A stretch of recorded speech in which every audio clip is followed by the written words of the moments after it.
Hey there, it's Dino. Another Apigee video coming at you. Somebody asked me recently to kind of go through the API product operations configuration. So I put together an API proxy that will help explain that, and I've got it here to show you. Pretty simple API proxy. It's a loopback proxy like many of my API proxies are, just for demonstration. I just want to show you the Apigee operation. There's a single endpoint, and we'll kind of look at how it's laid out. It has a preflow, and in the preflow of the request is where I'm going to do the verify API key. Then there are three distinct conditional flows. One is a post for update items, one is a get for items, and one is a get on exceptions. So one post and two gets, and the way it looks in the actual XML, here are the conditional flows. So here's a post on items, a get on items, and then a get on exceptions. I just sort of made these collections up. Doesn't really matter. As you can see, the verify API key and the preflow, and these other things are really just for mucking around with headers, just cleaning up the headers. So nothing too super exotic, simple loopback API proxy. That's deployed, it's running, um, and we can try to invoke it. So let's do that. Let's go over to a terminal, and we'll run my favorite command, curl, um, and my Apigee endpoint is available there, Apigee. And I think that's the name of the base path for the proxy. And then there are the items, exceptions, and so on. I can either do a get or a post. Let's try get first. No surprise, we see a 401 response, and it's telling me, hey, you haven't passed an API key. All right, that's good. Where is it expecting the API key? The verify API key policy is here. As you can see, it's saying we are checking the request header API key. So if I go in and specify a request header of API key, and it's case independent, so it doesn't really matter what I put there. And then this is just a nonsense key. So I just made that up. Now I'm getting a different error. It's saying, okay, you passed a key and we checked it and it's not valid. That is also expected because I just put in a nonsense API key. So how can I get a key? Let's go to the Apigee administrative panels and create what's necessary. First thing we need is an API product. So let's go create that. Before we can get an API key, we need an API product. So we'll call it product 0703A, just for brevity. We're going to make that available in my environment. It'll have public, and we're going to create an operation. So this is the key thing. I need to select the API proxy that we just created, and let's see, I'll put items in there. That'll be the path, and you'll notice this is the path suffix. This does not include the path, the base path for the API proxy, but rather any conditional path. So I'm going to put /items in there. I'm going to save that, and then I got to click save one more time. Now I have an API product. That's the name of it. I still don't have an API key, so I need one of those. Normally, that's a kind of task that you're going to do in the developer portal. I have an example developer portal here where I'll just sign in. This is just an example I put together that I use in demonstrations sometimes. I want to look at my registered credentials. I already have one credential. Actually, let's try that. That is an API key right there for a different product, for a product that I created a long time ago that has nothing to do with this API proxy. So let's grab that key. We'll just copy that back to my terminal, and we'll run it again. Instead of putting that nonsense key in, we'll put the one that I just copied in. And that is a valid API key for Apigee. Not expired, still valid, but not valid for this API proxy. So I'm getting the same error as I got with the nonsense key. That's my nonsense key. You see invalid client. And when I pass in a key that is actually known by Apigee, but not useful for this API proxy, then it fails in that way. All right, back to the developer portal. Let's rectify that. Let's get a new credential. So we're gonna click select this product, and we'll call it app 0703A. Just for brevity, that'll create a new app on my behalf, and you can see I've got a consumer key or API key. So let me just copy that, and this will be we're going to store this because we may use it in the future. API key A is the thing I want to set it into. There's my new API key, and then I'll invoke the same curl command, but I'll specify that API key that way. And hey, what do you know? We're actually getting something back. It's a 200 response.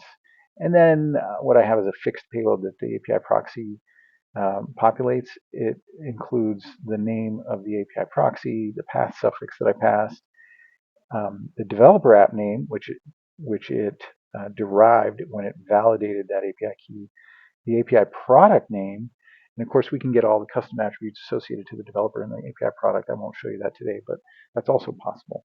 Those are just available in context variables inside the API proxy, and I'm just using a message template to sort of populate that. I will show you that just briefly here. We'll flip back over to the API proxies list, and there's my proxy.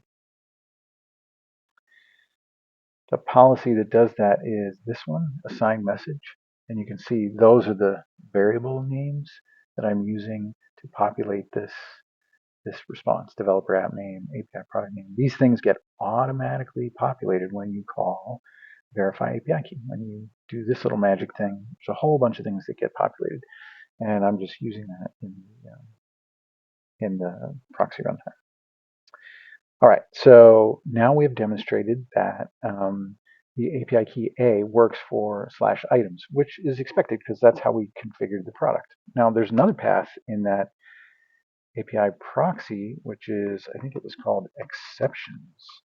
And if I invoke that, what do I get?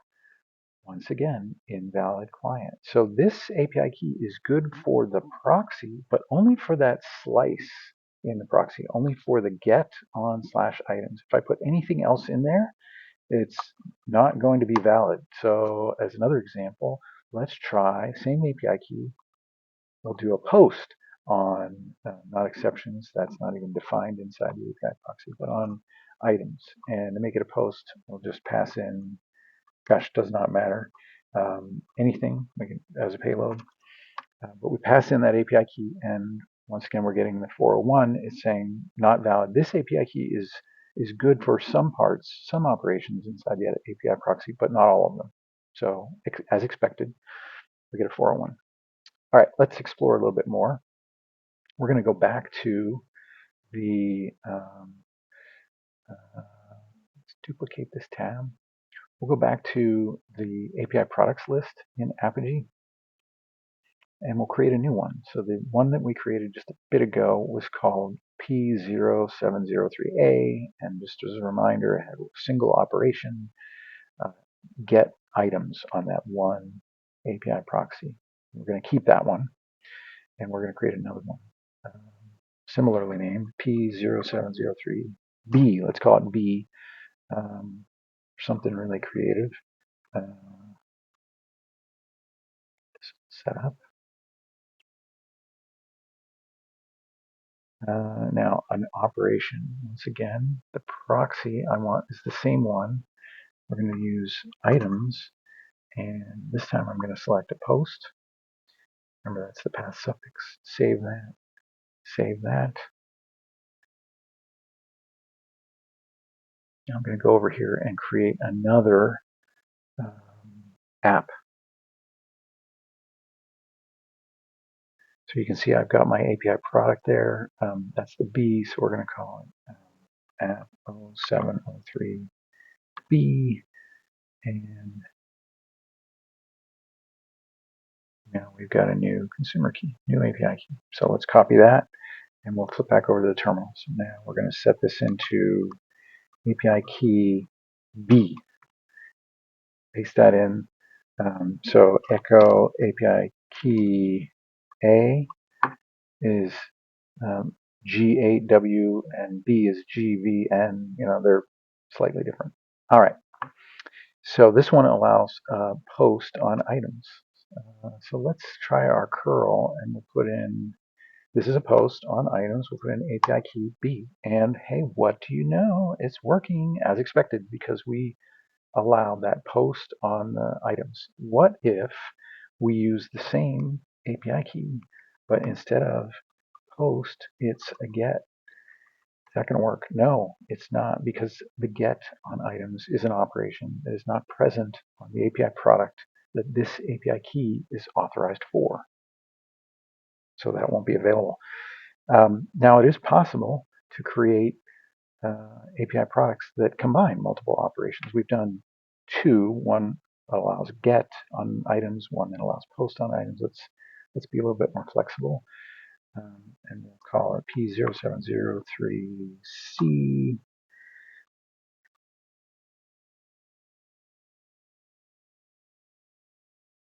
operation. And we can have multiple operations, but let's confine ourselves to that same API proxy. We're going to say // or ***. That's a wildcard. So that means any path. If I were to use /*, that would be any path of length one segment. /* means any path of any number of segments. And at that point, I can say, well, I want to allow get or post on any path inside that API product. So that's going to have a lot more capability than the prior product that we saw. Still one kind of operation definition, but a little bit more flexible. Okay, now what we want to do is get a key for that. Back to the developer portal. Let's create a new app. There's our new product. We'll call it app 0703C. This is the one. Let's see, B, C. Oh, there's C right there, sort of out of order. Copy the consumer key. Back over. API key C. That one starts with a Z. So we're now going to perform a get. Remember, with B, that did not work because B was only allowing post on items. C allows any verb on any path. So I can do a get. I can do a post. And I can also do a get on the other path, exceptions, that is in the API proxy. Now, it doesn't mean I can pick any path I want. If I pick another path, this path is not present in the API proxy. In fact, there's a catch-all flow that says, look, if you're not sending in a request that's one of the known paths that are enabled by that API proxy, we're going to send back a fault that says 404, not found. So entirely expected. The authorization worked, but the proxy itself is checking to see even if that's a valid path. So we've got kind of multiple layers of check happening. And that's how they sort of interact. Okay, so that is kind of a quick illustration for how API products work and how operations on API products work, and how the API key ties in the API product. The key thing I want you to remember is that the proxy in Apigee is a vehicle, a mechanism, an artifact that allows you to attach operational instructions. And that means things like the steps that you want to perform. I want to check a key. I want to do a lookup in a cache. I want to call out to a third-party server. I want to connect to an upstream thing. I want to transform the headers. Those are all operational things. The product is the consumable unit.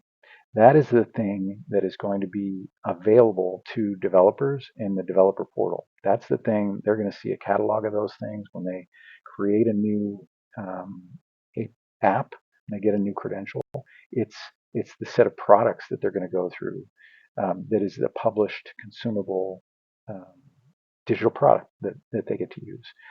Um, so there's a distinction between proxy and product in Apigee, and it's really handy to understand that and be able to exploit it. One of the things that we did not cover here is that I can attach metadata to these API products, and that can be things like as simple as quota metadata, how many requests we can make on a particular API product over a given period of time, or any arbitrary information. So any custom attributes I want, I can attach that to the product. That might be routing information. It might be the information that tells the proxy how to manipulate response payloads. All sorts of interesting things that I can attach to products in the form of custom attributes.